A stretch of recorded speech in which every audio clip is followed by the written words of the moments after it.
नमस्कार मित्रांनो, सिव्हिल मॅनियाच्या या गायडन्स सेशनमध्ये तुमच्या सर्वांचं स्वागत आहे. अनेक विद्यार्थ्यांच्या क्वेरीज येत होत्या सिव्हिल मॅनियाच्या टेस्ट सिरीज बद्दल असतील. ज्यांनी उशिरा अभ्यास सुरू केला आहे, तर स्ट्रॅटेजी कशी पाहिजे, कशा प्रकारे एक्झाम क्रॅक होईल. तर या विद्यार्थ्यांसाठी आपण सर्वांसाठी मार्गदर्शन म्हणून हा सेशन घेतोय. आता साधारण बघा, आपण पाहायला गेलं तर जानेवारी महिना संपलेला आहे. 16 मेला आपला पेपर आहे. आपल्याकडे साधारण 100 दिवस राहिलेले आहेत. 100 दिवस हे खूप ऑप्टिमम पिरियड आहे की ज्यामध्ये तुमची पूर्ण तयारी होऊ शकते आणि तुम्ही इझिली एक्झाम क्रॅक करू शकता. ज्यांनी उशिरा सुरू केले आहे किंवा जागा वाढल्यानंतर ज्यांनी अभ्यास करायचा विचार केलाय, त्यांनी घाबरून जायचं काही कारण नाही. किंवा जे इथून पुढे अभ्यास करणार आहेत, जर प्रॉपर प्लॅन फॉलो केला, स्मार्टली स्ट्रॅटेजी बनवली, तर इथून पुढे तुम्हाला यश नक्कीच मिळणार आहे. 100 दिवसामध्ये पूर्ण तयारी होऊ शकते. हे मी माझ्या अनुभवावरून सांगू शकतो. मी माझा थोडक्यात परिचय देतो. 2023च्या डिस्क्रिप्टिव्ह टाईप एमपीएससी मध्ये IEEE NJP पोस्ट मिळाली. त्यापूर्वी मी 2021 मध्ये आणि 2022 मध्ये AE2 या पोस्ट काढल्या होत्या. तर तत्पूर्वी डिस्क्रिप्टिव्ह पॅटर्नचं आपण पाहिलं तर मी SSC JEEच्या 3 मेन्स दिल्या होत्या. त्यापैकी 2 मेन्स मध्ये चांगल्या रँक माझं सिलेक्शनही झालं होतं. आणि मित्रांनो, या सगळ्या गोष्टी मी जॉबला मी ऑलरेडी इंडियन रेल्वेज मध्ये जॉबला होतो. त्यामध्येही ज्यांना एक्सपिरियन्स असेल, ज्यांना माहिती असेल की PV सारख्या जॉबमध्ये असून मी या सगळ्या पुढे पोस्ट काढल्या.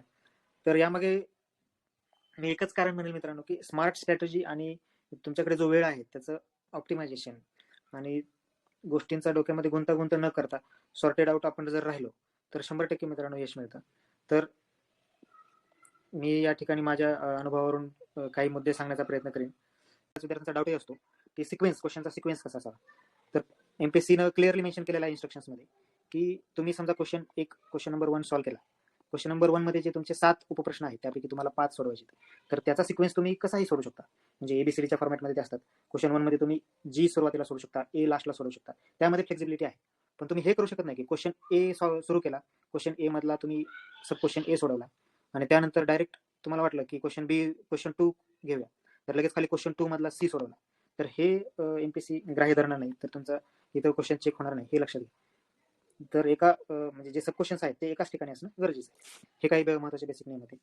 आता आपण सुरुवातीलाच पाहिलं की आपल्याकडे 100 दिवस राहिलेले आहेत आणि या 100 दिवसामध्ये आपल्याला एक स्मार्ट स्ट्रॅटेजी बनवून सक्सेस कसं मिळेल हे आपल्याला पाहायचं आहे. तर सगळ्यात महत्वाची गोष्ट म्हणजे 100 दिवस राहिलेत, कमी दिवस राहिलेत, त्यामुळं तुम्ही जे मटेरियल आतापर्यंत वाचलंय, ज्याही क्लासच्या तुम्ही नोट्स आतापर्यंत वाचलेल्या आहेत, त्याच नोट्स वाचा. आता नवीन नोट्स घेण्याच्या भानगडीत पडू नका. त्याने तुमचा वेळही वाया जाईल आणि जसा तुम्ही त्या नोट्स वाचण्यामध्ये वेळ वाया घालवाल तसा तुमचा कॉन्फिडन्स कमी होईल. त्यानंतर दुसरी महत्वाची गोष्ट म्हणजे बऱ्याच विद्यार्थ्यांचे मेसेज येतात की सर ऑप्शनला कोणता सब्जेक्ट टाकू किंवा मी काय सोडून देऊ आणि काय करू. तर इथं मी एक जेन्युइन सजेशन देईल. जर तुम्हाला कोणी एखादा सब्जेक्ट पूर्ण सोडून द्या, हा करायची गरज नाही असं म्हणत असेल, तर ते म्हणजे माझ्या वैयक्तिक अनुभवानुसार तरी ते चुकीचं आहे. कारण आपल्याला हे बघा, आपण स्ट्रॅटेजी अशी बनवायची की कुठलाही सब्जेक्ट आपल्याला सोडून द्यायचा नाही. तुम्हाला समजा एखादा सब्जेक्ट, फॉर एक्झाम्पल घेऊ आपण स्टील हा वाचायला आणि ह्याला वेळच भेटला नाही, तर ऍटलिस्ट स्टील मधले इम्पॉर्टंट IMP जसे की कनेक्शन्सचे हे असतील, न्यूमेरिकल्स असतील किंवा काही इम्पॉर्टंट थेअरी पडते, ते तरी करणं गरजेचं आहे. जसं किंवा ब्रिज असेल, टनेल असेल, ब्रिज मध्येही खूप सोपी थेअरी असते आणि ती थेअरी जर आपण सोडून दिली, आणि याच्या मागचं कारण काय, आपलं काय होऊ शकतो, परीक्षेमध्ये गोंधळ निर्माण होऊ शकतो. समजा तुम्ही सॉम हा सब्जेक्ट एकदम परफेक्ट केला, पण सॉमवर SFD BFDचा असा क्वेश्चन आला, असा वेगळा बीम आला की जो तुम्ही कधी बघितला नव्हता, तिथं तुम्हाला एक शॉक बसेल की म्हणजे थोडा मेंटल स्टॅबिलिटी तुमची डिस्टर्ब होऊ शकते. मग कारण तुम्ही सॉम हा केलेला आणि तुम्ही सॉमच्या बदल्यात स्टील हा ऑप्शनला टाकला होता, केलाच नाही, पण स्टीलवर अतिशय सोपा आणि बेसिक क्वेश्चन आला कनेक्शनवर, पण तुम्ही तो केला नसल्यामुळे, ते सुद्धा बघितलं नसल्यामुळे इथं तुमची गडबड होऊ शकते आणि थोडंसं तो डिस्टर्बन्स येऊ शकतो. तर ह्या सगळ्या गोष्टी लक्षात ठेवून कोणते सब्जेक्ट महत्वाचे आहेत, कोणते सब्जेक्ट जास्त कमी कष्टामध्ये जास्त मार्क देणारे आहेत, कोणत्या सब्जेक्टमध्ये स्कोरिंग जास्त होऊ शकतं, कोणते सब्जेक्ट लेंदी आहेत, जास्त वेळ खावेत, हा सगळा सर्व सारासार विचार करून आपण टीम सिव्हिल मॅनियाने एक फुल प्रूफ स्ट्रॅटेजी बनवलेली आहे, ज्याच्यामध्ये विथ टेस्ट सिरीज म्हणजे तुमचा अभ्यास कसा असावा आणि त्याचप्रमाणे मग तुमच्या टेस्ट कशा द्याव्यात तुम्ही, याचा विचार करून आपण एक प्लॅन बनवलेला आहे. तत्पूर्वी आपण एक छोटीशी गोष्ट बघून घेऊ. आपण काही दिवसापूर्वी आपल्या ग्रुपवरही हे आपण अनालिसिस टाकलं होतं, ज्याच्यामध्ये एमपीएससीने 2023 आणि 24 मध्ये कुठल्या सब्जेक्टला किती वेटेज दिलेलं आहे. आता मी हे वेटेज तुम्ही जर ऑब्झर्व केलं, तुम्ही हे व्यवस्थित नंतर ग्रुपवर जाऊन ऑब्झर्व करा. बघा, हे वेटेज तुम्ही ऑब्झर्व केलं तर काही की पॉईंट्स तुमच्या लक्षात येतील की एमपीएससीने कोणत्याही सब्जेक्टला खूप जास्त इम्पॉर्टन्स दिले किंवा कोणत्या सब्जेक्टला एकदम कॉर्नर केले असं झालेलं नाही. जवळजवळ त्या सब्जेक्टच्या व्हॉल्यूम प्रमाणात, इम्पॉर्टन्स प्रमाणे त्याला त्याबरोबर वेटेज दिलेलं आहे एमपीएससीने. ही गोष्ट आता मी जे सांगितलं की कुठलाही सब्जेक्ट आपल्याला ऑप्शनला टाकला नाही पाहिजे, त्यालाही जस्टिफाय करतं. ऑप्शनला टाकण्याऐवजी तुम्ही जर एखादा सब्जेक्ट तुम्हाला जर ऑप्शनला टाकायचा आहे, त्याच्याऐवजी तुम्ही जर फक्त आपला जो डीपीपी प्रोग्राम असतो, डेली आपण 2 क्वेश्चन त्यामध्ये देतो.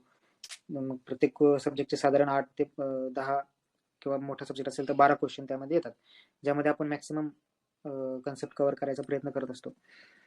प्लस जे आपल्या टेस्ट सिरीज मध्ये क्वेश्चन येतात, म्हणजे असे टोटल एका सब्जेक्टचे ते 20 ते 25 क्वेश्चन तुमच्याकडे येतील, जे की इम्पॉर्टंट आहेत, हायली प्रोबेबल आहेत की त्याच कन्सेप्टवर क्वेश्चन पडेल. एवढं जरी केलं त्या सब्जेक्टसाठी तरी मी सांगतो तर तुमचा 60 to 70% तो सब्जेक्ट कव्हर होईल आणि त्याने तुमचा कॉन्फिडन्सही बूस्ट होईल. एक्झामला जाताना तुमच्या मनात धाकधूक नाही राहणार की मी हा सब्जेक्ट केला नाही, मग ह्याच्यावर आलं तर मी काय करू असं. ठीक आहे, हा तर हे वेटेज तुम्ही बघून घ्या. त्यानंतर ॲक्युरसी ठेवायची की अटेम्प्ट जास्त ठेवायचा. यामध्ये म्हणेल ज्याला दोन्ही गोष्टी जमल्या, ज्याला स्पीडही चांगला मिळाला, चांगला अचीव करता आला, आणि ज्याला ॲक्युरसीही चांगली अचीव करता आली, त्याला तर म्हणजे सोने पे सुहागाच आहे. परंतु ह्याच्यामध्ये मी म्हणेल ज्यावेळेस तुमच्यासमोर न्यूमेरिकलचा क्वेश्चन येईल, तर न्यूमेरिकल सॉल्व्ह करताना तुमच्या डोक्यात हे असलं पाहिजे की ॲक्युरसी ही जास्त इम्पॉर्टंट आहे. कारण एखादं न्यूमेरिकल तुम्ही सॉल्व्ह केलं, त्याला 10 मिनिटं तुम्ही वेळ दिला, परंतु तुम्ही गडबडीत पुढचं न्यूमेरिकल सॉल्व्ह करण्याच्या नादामध्ये तिथं काही तुमची कॅल्क्युलेशन मिस्टेक झाली किंवा काही क्वेश्चन वाचण्यामध्ये चूक झाली, तर तुमचे न्यूमेरिकलमध्ये फुल मार्कही जाऊ शकतात. हा एक आहे. जेवढे न्यूमेरिकल स्कोरिंग आहेत तेवढं मग तिथं ते नुकसानही होऊ शकतं. पण ज्यावेळेस थेअरी असेल, थेअरीचा सब्जेक्ट आहे, क्वेश्चन तुमच्या समोर येईल, तर तिथं मी म्हणेल प्रकाशाने की तुम्ही तिथं जास्त ॲक्युरेट माहिती, तुम्हाला जे माहिती आहे ते लिहायचंच आहे, परंतु तो थेअरीचा क्वेश्चन तिथं आपला जास्त वेळ नाही गेला पाहिजे ह्याच्याकडे लक्ष द्या. कमीत कमी शब्दांमध्ये पॉईंट वाईज तुम्ही उत्तर दिलं तरी तुम्हाला निम्म्यापेक्षा जास्त मार्क, 50 to 60% मार्क हे थेअरीमध्ये मिळून जातात. परंतु तुम्ही जर खूपच एखाद्या क्वेश्चनला खूपच जास्त वेळ घालवला तर तो वेळ तुमचं इकडे जे तुम्ही देऊ शकता न्यूमेरिकल सॉल्व्ह करण्यासाठी किंवा इतर अजून थेअरी क्वेश्चन अटेम्प्ट करण्यासाठी, तर तिथं हे एक नुकसान होऊ शकतं. त्यामुळे ही गोष्ट लक्षात घ्या. तर आपण या सर्व सारासार गोष्टींचा विचार करून आपण सिव्हिल मॅनेजच्या टीममध्ये काही टीमने काही गोष्टी केलेल्या. त्यातली पहिली गोष्ट अशी की जे प्रिव्हियस इयरचे पेपर होते, म्हणजे ज्या विद्यार्थ्यांनी 2023 आणि 2024 मध्येही एमपीएससीचे पेपर दिले, त्यातील तुम्हाला माहिती आहे की आपण आरटीआय टाकून आपला पेपर मागवतो की चेकिंग कसं झालं ते बघण्यासाठी. आपण बऱ्याच विद्यार्थ्यांचं आपल्या तसे पेपर मागवले. त्यामध्ये मग फक्त टॉपरच नाही, तर जे ॲव्हरेज मार्क्स मिळवणारे होते किंवा असे जे काही आमचे मित्र होते की जे अभ्यासामध्ये खूप चांगले होते, परंतु शेवटी त्यांना मार्क थोडे कमी पडले. आपण ऐकलं असेल की चेकिंग बद्दल बरेच निगेटिव्ह गोष्टी होतात. पण हे सगळं का होतं याचं ऑब्झर्व करण्यासाठी आम्ही पेपर मागवले आणि त्याचं एक अनालिसिस केलं. त्यातून काही गोष्टी आम्ही आमच्या लक्षात आल्या. ते वेळोवेळी आपण पुढच्या सेशनमध्ये तुम्हाला सांगतच जाऊ. पण ह्या सगळ्याचं अनालिसिस करून मॉडेल आन्सर्स कसं असलं पाहिजे, या गोष्टीवर अभ्यास करून आपण जे आपले डीपीपीचे सोल्युशन्स असतील किंवा जे आपण टेस्ट सिरीजमध्ये सोल्युशन्स देणार आहोत, हे सगळं बनवलेलं आहे. आणि ह्या 100 दिवसामध्ये आपल्याला हे एक्झाम क्रॅक करण्यासाठी तुमच्या अभ्यासासोबतच टेस्ट सिरीज हे कसं कव्हर होईल यासाठी आपण हा टेस्ट सिरीजचा प्लॅन बनवलेला आहे. आणि जे सब्जेक्ट आपण मिक्स सब्जेक्ट आहेत आपले, मिक्स सब्जेक्ट टेस्ट जे आहेत 6 प्लस आपण 2 मॉक टेस्ट देतोय. तर मिक्स सब्जेक्ट टेस्टमध्ये जे सब्जेक्ट आपण निवडलेले आहेत किंवा जे क्लस्टर केलेले आहे आपण, पहिली गोष्ट म्हणजे आपण पेपर 1 आणि पेपर 2 चे सब्जेक्ट मिक्स केले नाहीत. कारण एका पेपरमध्ये तुम्हाला ती तुमची आयडिया यावी, तुम्हाला तुमच्या मेंदूला ती सवय लागावी की आपण पेपर 1 देताना मग तेच सब्जेक्ट असावेत, त्या पद्धतीनेच आपण लिहावं. त्यामुळे आपला पहिला पेपर आहे बघा 21 फेब्रुवारीला. 21 फेब्रुवारीमध्ये जो पेपर होणार आहे आपला, त्यामध्ये सब्जेक्ट आहेत सॉम आहे, टॉस आहे, एसे आहे आणि न्यूमेरिकल मेथड आहे. हे सब्जेक्ट तुम्ही बघितलं तर एक हाय स्कोरिंग सब्जेक्ट आहेत, कन्सेप्च्युअल सब्जेक्ट आहेत, ज्याला आपण स्ट्रक्चर सब्जेक्ट म्हणतो. न्यूमेरिकल सोडला तर बाकी सॉम, एसे, टॉस या सब्जेक्टमध्ये मित्रांनो एकदा तुम्ही या सब्जेक्टवर कमांड मिळवली तर इथं ह्या सब्जेक्टमध्ये कॉन्फिडन्स येतोच. प्लस तुम्हाला जे बाकी सब्जेक्ट आहेत त्याचा अभ्यास करताना प्रचंड कॉन्फिडन्स येतो. हे बरेच टॉपरचा अनुभव आहे हा. त्यामुळं ह्या सब्जेक्टला तुम्ही एक स्पेशल स्ट्रॅटेजी ठेवा. मी सजेस्ट करेल तुम्हाला की या 3 सब्जेक्टमध्ये तुम्ही डेली प्रत्येक दिवशी या 3 सब्जेक्टला किमान पाऊण तास, अर्धा ते पाऊण तास किंवा 1 तास तुमच्या स्पीड प्रमाणे या 3 सब्जेक्टसाठी काढून ठेवा. कारण याचं कसं होतं की जर तुम्ही हा सब्जेक्ट केला, अभ्यास केला एखादा आठवडाभर, एस टॉसचा अभ्यास केला आणि नंतर महिनाभर बघितलंच नाही किंवा 1.5 महिना त्याला बघणंच नाही झालं, तर त्या कन्सेप्ट, ती प्रॅक्टिस तुमच्या हातातून निघून जाते आणि परत तो क्वेश्चन अटेम्प्ट करायला तेवढं करज येत नाही. त्यामुळं आपल्याला ह्या सब्जेक्टच्या फ्लोमध्ये कायम राहायचे, त्यामुळे ऍटलिस्ट 1 ते 2 क्वेश्चन सॉल्व्ह करा किंवा एक जरी झाला तरी चालेल, परंतु डेली या सब्जेक्ट्सकडे थोडं तरी तुम्ही बघितलं पाहिजे. तर या दृष्टीने आपण ह्या सब्जेक्टची सुरुवातीला चांगली तयारी व्हावी म्हणून आपण मिक्स सब्जेक्ट टेस्ट नंबर 1 जी आहे आपली, त्यामध्ये हे 4 सब्जेक्ट इन्क्लूड केलेले आहेत.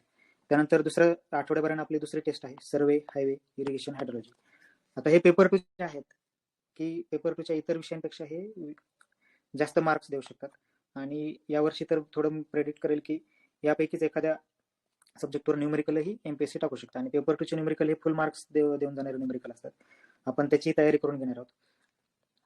त्यानंतर तिसरा पेपर आहे आपला फ्लुइड मेकॅनिक्स, मशीन्स, टनेल आणि एस्टिमेशन. आता हे हायली कन्सेप्च्युअल विषय आहेत. फ्लुइड मेकॅनिक्स असेल, फ्लुइड मशीन्स असेल, आणि टनेल एस्टिमेशन हे छोटे जरी वाटत असले तरी त्यामधले जे थिअरी आहे ते थिअरीमध्ये चांगले मार्क्स देणारे क्वेश्चन आहेत, पर्टिक्युलर इम्पॉर्टंट क्वेश्चन आहेत, ते केले तरी आपल्याला चांगलं स्कोरिंग तिथं होऊन जातं. त्यानंतर आपण बघा 15 दिवसांचा गॅप दिलेला आहे. 15 दिवसांचा गॅप अशासाठी दिलाय की त्यानंतर जी आपली चौथी मिक्स टेस्ट आहे त्याचे सब्जेक्ट आहेत RCC 1, RCC 2, प्रिस्ट्रेस आणि जिओटेक्निकल. पेपर 1 मधले हे सुद्धा सब्जेक्ट हायली स्कोरिंग आहेत बघा. RCC मध्ये असं आहे की जर डिझाईनचा प्रॉब्लेम स्टेप्स तुम्ही तोंडपाठ केल्या तर मार्क जाण्याचे चान्सेस खूप कमी आहेत, आणि जर तुम्ही ते प्रॅक्टिस केली तर खूप कमी वेळात, जरी लेंदी प्रॉब्लेम असला तरी आपल्या डोक्यात सगळ्या गोष्टी फिट असल्यामुळे खूप कमी वेळात तो प्रॉब्लेम सॉल्व्ह होतो. आणि जिओटेक्निकल मध्ये तर आपला आवडता विषय आहे जिओटेक्निकल. कन्सेप्ट जर क्लिअर असतील, फॉर्म्युला आठवत असतील तर जिओटेक्निकलच्या एक्झाम्पल मध्ये सुद्धा आपल्याला फुल मार्क्स मिळून जातात. त्यानंतर 5वी टेस्ट आहे आपली स्टील, ब्रिज, CPM आणि कॉन्क्रीट टेक्नॉलॉजी. तर हे विषय सुद्धा महत्वाचे आहेत. बरेच जण या विषयांना कसं की ऑप्शनला टाकू, सोडून देऊ असं हे विचार करतात, परंतु यामध्ये सुद्धा तुम्ही ब्रिज असेल, CPM असेल आणि स्टीलचा काही पार्ट असेल जो की सोपा आहे, हे तर केलंच पाहिजे. कॉन्क्रीट टेक्नॉलॉजीची थिअरी तुम्ही जी इम्पॉर्टंट आहे ती तर वाचलीच पाहिजे. त्यानंतर जी आपली लास्ट टेस्ट आहे मग त्यात इंजिनिअरिंग मटेरियल आहे, बिल्डिंग प्लॅनिंग आहे, एन्व्हायरमेंट आहे. हे विषय आता हे सुद्धा लास्ट ठेवण्यामागे असा उद्देश आपला की हे विषय जर तुम्ही सुरुवातीला वाचायला घेतले, त्याचा अभ्यास सुरुवातीला करायला घेतला तर खूप टाइम कन्झ्युमिंग आणि लेंदी सब्जेक्ट आहे. आणि या सब्जेक्टमध्ये जास्त वेळ जर आपण घालवला तर आपल्याला जे इतर स्कोरिंग सब्जेक्टला वेळ द्यायचा आहे तो नक्कीच कमी पडणार आहे. त्यामुळं काय करायचं या सब्जेक्टचं, तर इम्पॉर्टंट जे मोस्ट इम्पॉर्टंट आपण DPP मध्ये किंवा आपल्या टेस्ट सिरीज मध्ये टाकणार आहेत ते तर आपण म्हणजे करायचंच आहे. आणि आपण काही इम्पॉर्टंट आपल्या पुढील येणाऱ्या सेशन मध्ये वगैरे इम्पॉर्टंट आपण थिअरी सांगू, ते पण तुम्ही यामध्ये केलं तरी ह्या सब्जेक्टसाठी सफिशियंट राहते, याला जास्त टाइम देण्याची गरज नाही. त्यानंतर आपण घेणार आहोत मॉक टेस्ट. मॉक टेस्ट ही पहिली जी मॉक टेस्ट आहे आपली ती आपण अशा पद्धतीने घेऊ की थोडे यामध्ये आपण कॉर्नर क्वेश्चन्स म्हणजे जे की MPSC ने विचारले नसतील आतापर्यंत, परंतु इम्पॉर्टंट कन्सेप्टवर आहेत आणि शक्यता आहे की MPSC भविष्यात विचारेल असं थोडं, आणि थोडीशी अबोव ॲव्हरेज लेवल डिफिकल्टीची आपण याच्यामध्ये ठेवू. हे कशासाठी, तर तुमचं टाइम मॅनेजमेंट जरी पेपर थोडा आवड आला तरी तुम्हाला टाइम मॅनेजमेंट जमलं पाहिजे, क्वेश्चन सिलेक्शन जमलं पाहिजे, रायटिंग स्पीड तुमची तरी सुद्धा मेंटेन राहिली पाहिजे, कॉन्फिडन्स मेंटेन राहिलं पाहिजे. आणि आपली जी लास्ट मॉक टेस्ट राहणार आहे ती आपण एक्झॅक्ट MPSCच्या लेवलला मॅच करण्याचा प्रयत्न करू, ज्यात तुम्हाला म्हणजे एक्झॅक्ट जो फील असतो MPSCच्या पेपरचा तो देण्याचा आपण प्रयत्न करू, आणि यामुळे तुमचा कॉन्फिडन्सही वाढेल. त्यानंतर तर असा आपला टेस्ट सिरीज अलॉंग विथ तुमचा अभ्यास असा हा प्रोग्राम आहे टोटल. तर माझं सजेशन राहील ज्यांनी आता उशिरा सुरुवात केली आहे त्यांनी तर हे फॉलो कराच, त्यांना मी सजेस्ट करेल. परंतु ज्यांची ऑलरेडी ज्यांचा अभ्यास झालेला आहे, जे एका ठराविक प्लॅनिंगना अभ्यास करतायत, त्यांनी जे सब्जेक्ट तुमचे राहिलेत ते यानुसार जरी केले तरी काही हरकत नाही. विद्यार्थ्यांच्या रिक्वेस्टवरून मेंटरशिप प्रोग्राम सुद्धा देत आहोत. त्यामध्ये पहिली गोष्ट आपण देतात सर्वात महत्त्वाचं म्हणजे आपला डेली प्रॅक्टिस प्रोग्राम म्हणजे DPP. तर डेली प्रॅक्टिस प्रोग्राम मध्ये आपण काय करणार आहोत की जसं आपण आतापर्यंत ग्रुपवर देत आलोय 2 क्वेश्चन्स जे की हायली म्हणजे इम्पॉर्टंट आहेत आणि मॅक्सिमम कन्सेप्ट त्या सब्जेक्ट मधील कव्हर होतील असे आहेत. मग ते 2 क्वेश्चन्स परत आपण संध्याकाळी त्या 2 क्वेश्चन्सचं सोल्युशन देत असतो. तर आपण या मेंटरशिप मध्ये तुम्ही काय करायचं की हे 2 क्वेश्चन सॉल्व्ह करायचे आणि त्याचं सोल्युशन स्कॅन करून आमच्या टीमला पाठवायचं.